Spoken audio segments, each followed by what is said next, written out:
Welcome to Mac Advantage Professional Perspective in Accounting. My name is Scott Showalter. I'm the director of the Jenkins Master's Accounting Program here at NC State. We are fortunate today to have Paul Munter join us. Paul is the immediate past chief accountant of the SEC. It is very safe to say that Paul's career goes way beyond his time at the SEC, and today we're going to explore that. At this time, I will just jump into the first question for Paul. So here we go, Paul. You have served in a variety of roles in your career. Please provide a brief summary of those career experiences, Paul. Sure, happy to, Scott, and thanks for having me. I'll try to do the abridged version here.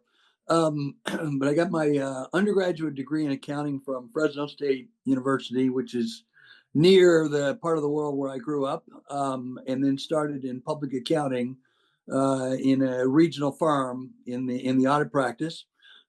Did that for 2 or 3 years and decided I wanted to pursue an academic career. So I went to the University of Colorado into their PhD program, earned a PhD there, and then took a first faculty position in Texas Tech University, and was there for a number of years, was promoted from assistant professor to associate professor to full professor. And then I had an opportunity to come to the University of Miami in Florida, and took a position there. A fair bit of the time I was the department chair there as well. And after I'd been there about 6 or 7 years, KPMG invited me to come and join their audit practice, what today they would call managing director level. That Scott, back in our earlier days, they didn't have that, but essentially means that I was signing private company audits for the time I was there, and then assisted on public company audits. I did that for about 2 years in the mid '90s, then went back to the University of Miami and was there for another 6 or 7 years. And at that point, I had an opportunity to go to the SEC as the academic fellow. And like a lot of things in life, timing is really crucial to what you end up doing and what you end up working with and the like. And my first day at the SEC was July 31st of 2002. And the historians in the crowd will recognize that the Sarbanes-Oxley Act was signed on July 30th of 2002. So the ink was barely dry when I joined the SEC. So I had the opportunity to work on a number of different things, rulemaking on things like auditor independence and reporting on internal controls and some of the early non-GAAP rulemaking and the like. I had the opportunity to work with other members of the staff on bringing all of the staff guidance together, what we now call the codification of the SABs. Worked with a lot of the oversight process on standard setting with the FASB, and back then the IASB was in its very formative period. It had just started in April, so spent a lot of time working with them, as well as other functions within the Office of the Chief Accountant. And so when I finished that up, then KPMG called me again and asked me if I have an interest in joining the national office at KPMG, which I did, and started there late in 2003. And that's, Scott, where you and I first met one another and had a chance to work together a bit over time. And so I ended up being at KPMG's national office roughly 15 years in a variety of roles, a lot of which were dealing with U.S. GAAP matters and engaging with the FASB as they were doing standard setting. But later on, I ended up spending a lot of my time on international issues, and was the professional practice leader for international activities on both the accounting side and the auditing side, and engaged with the ISB and IAASB and the like. And when I retired from KPMG, I joined the faculty at the University of Colorado, thinking kind of, Scott, I was going to be doing kind of what you did after you retired from KPMG. But shortly after I was there, literally the first semester that I had joined the faculty, I got a call and was asked if I would be interested in putting my name in for consideration as deputy chief accountant at the SEC for international activities. And, the way I went about it is I started with the question of, well, is there any reason that I should not do it? And I couldn't come up with one. So I put my name in. I was fortunate enough to be chosen, joined, or I guess I should say rejoined the SEC, the Office of Chief Accountant, in late 2019. And then after roughly a year, late 2020, early 21, my predecessor, the chief accountant, decided he was leaving.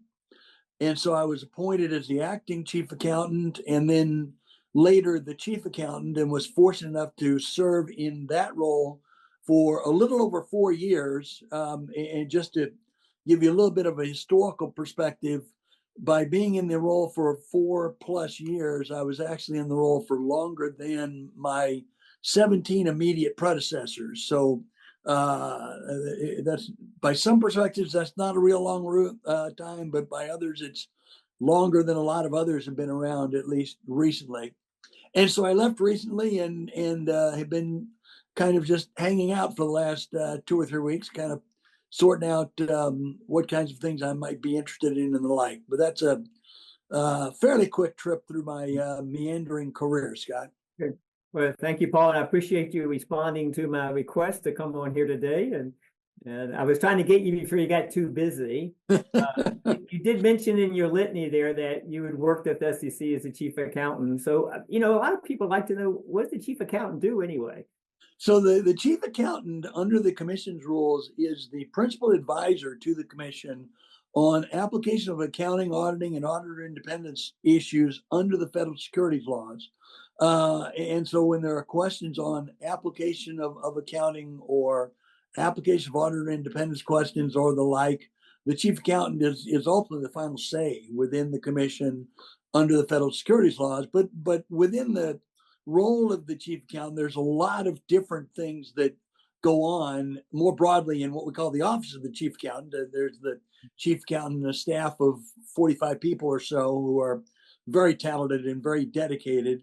And it kind of covers the spectrum. So there's a lot of consultation on registrant specific issues, sometimes accounting issues, sometimes questions of independence of their auditor, some of which come about through the corporation finance filing and review process. Obviously, the registrant or the auditor will just come in on a pre-filing basis and ask for the staff's view, and then also a lot of questions on assessment of effectiveness of internal control over financial reporting as well.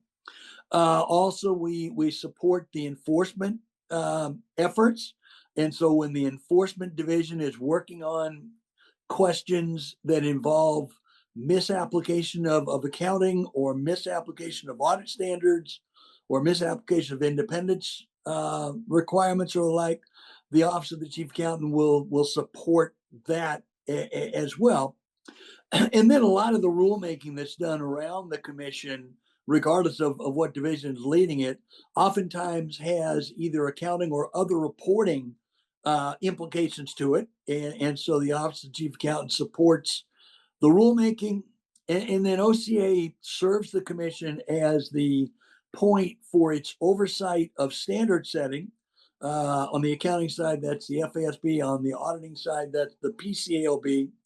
And then also OCA supports the commission's engagement with the international community on accounting and reporting matters. So that would involve interaction with the IASB, IAASB as the auditing standard setter, IASBA for ethics and independence, the Public Interest Oversight Board, as well as engagement primarily with respect to IOSCO with other regulatory bodies around the globe. So that's a pretty good depiction of what the Office of the Chief Accountant is involved in, which, as you can tell, is a lot of different things that are covered by the responsibilities under the Chief Accountant.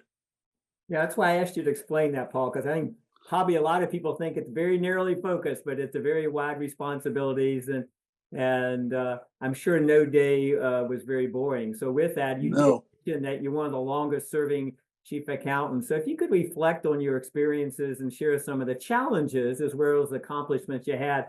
Keep in mind, we don't have forever, and I'm sure you could use forever to do that. But you could share some of the top of the mind things. I think our audience would like to hear those. Yeah, and I'll highlight just a few of them. But on the challenge side, one of the things we dealt with, and this was early in my tenure, were some reporting issues with regard to SPACs. And your viewership will remember that while SPACs themselves have been around a long time, there was a huge boom in the SPAC space in 2020, 2021 kind of time period. And there were a couple of accounting issues that were pretty pervasive in the SPAC space. One involved the classification of warrants that were present in a number of the SPACs, and the other was the classification of equity that had redemption features in it. And so we had to kind of step in and drive some improvements in the reporting there.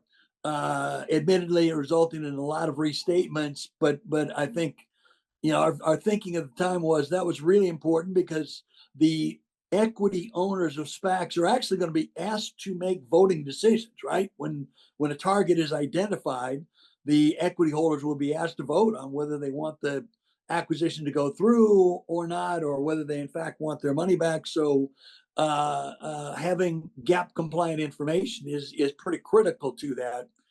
So that was one of the challenges, I'd say, and like I say, particularly early on. Another challenge is, and it's an ongoing question, but it's evaluation of materiality. All of the federal securities rules, for the most part, are subject to materiality consideration. And materiality has been defined in Supreme Court cases as a matter that would be of importance to a reasonable investor, taking into account the total mix of information. But I think we've saw practices that the analysis where an error was identified wasn't really an objective analysis. It was more like, let me think about all the reasons why this really can't be a material restatement kind of thing. And so we spent a lot of time both engaging with individual registrants and more broadly trying to educate the marketplace on the importance to make a very objective and unbiased analysis to make sure that investors do get material information. And then I mentioned the oversight of standard setting. I'm really proud of what the FASB accomplished over the last 3 years, roughly, a lot of which was at urging to focus on projects that would bring improvements to information that investors receive. And I'm very happy with the work the PCAOB did over the last 2 or 3 years, updating things like their quality control standards, for example, use of other auditors, for example, that have been around obviously for a long period of time, updating and modernizing their general standards on the purpose of the audit and the auditor's responsibilities and the like. So really, really pleased with that.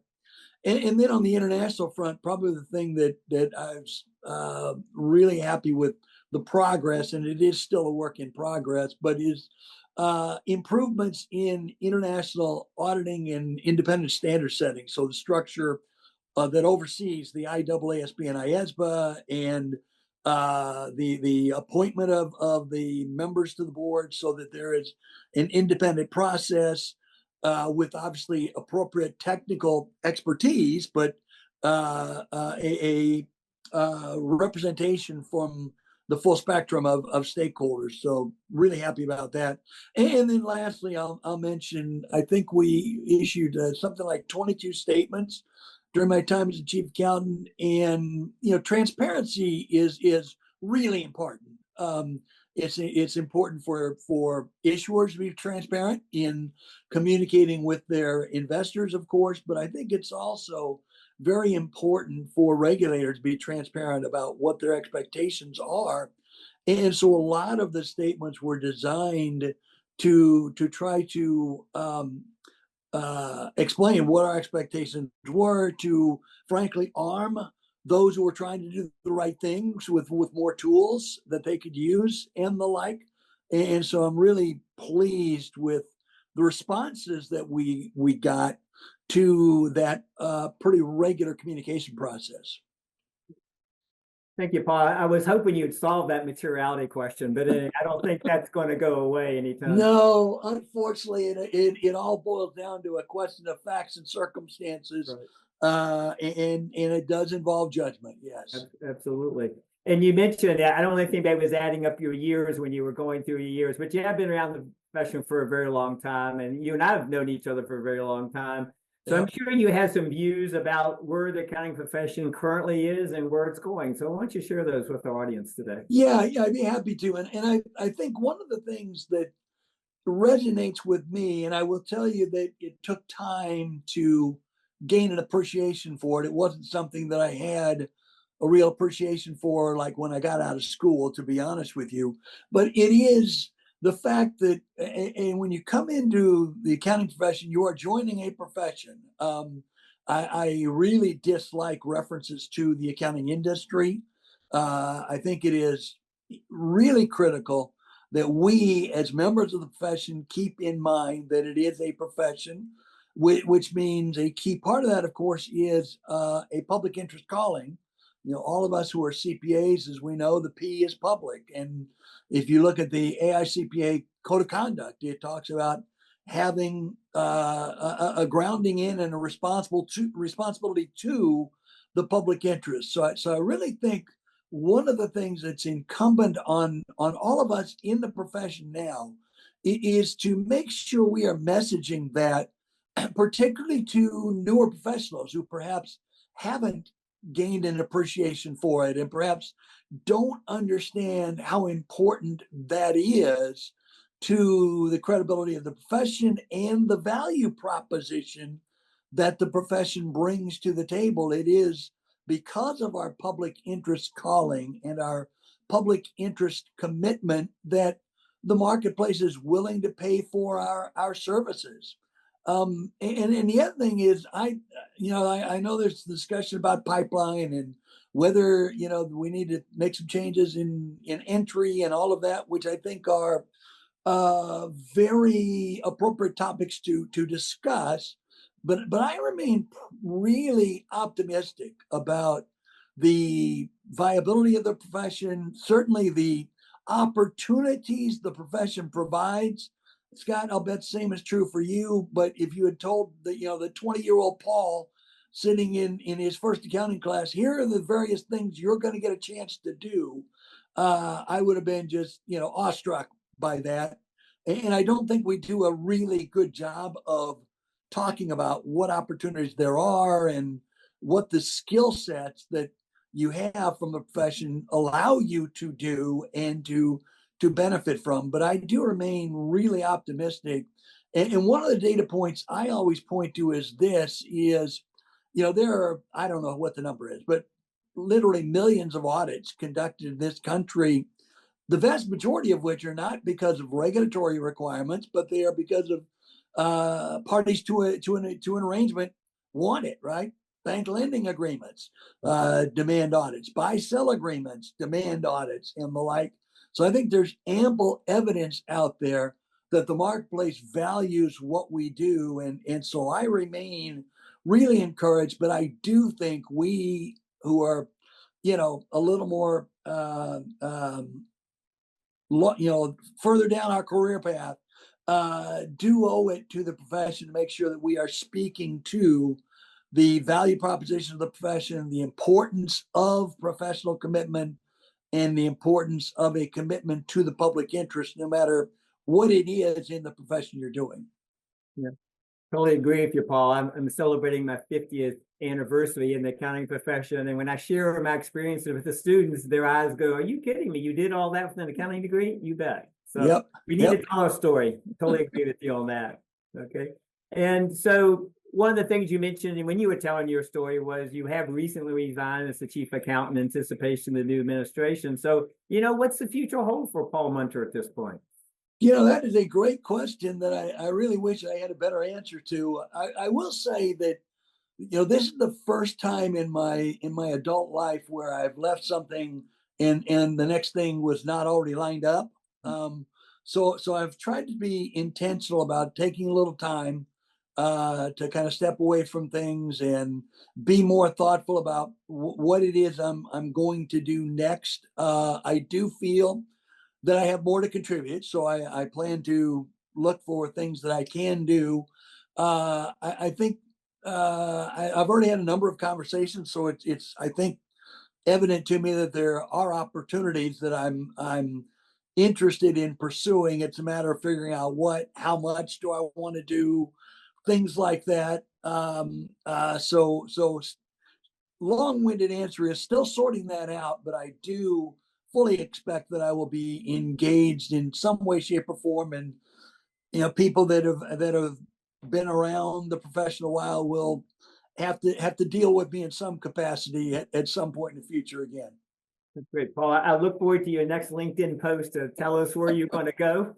Always interesting following your adventures. And so when you're not out there advancing the capital markets, so what do you do in your spare time anyway?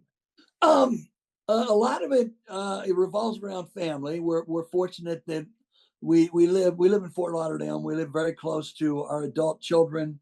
My daughter has 2 boys and another one on the way. So we've got 2 and a third grandchild on the way. That's a lot of fun. Obviously enjoy spending time with them and the extended family. I certainly look for opportunities to go to sporting events. The 2 things that I tend to do are NHL hockey. I'm a Florida Panther fan, so I'm very pleased about last season, of course, and so far so good this year. And then I try to catch some college football games, usually University of Colorado games. So I try to get back there a few times a year. But beyond that, that's a big chunk of what my free time looks like.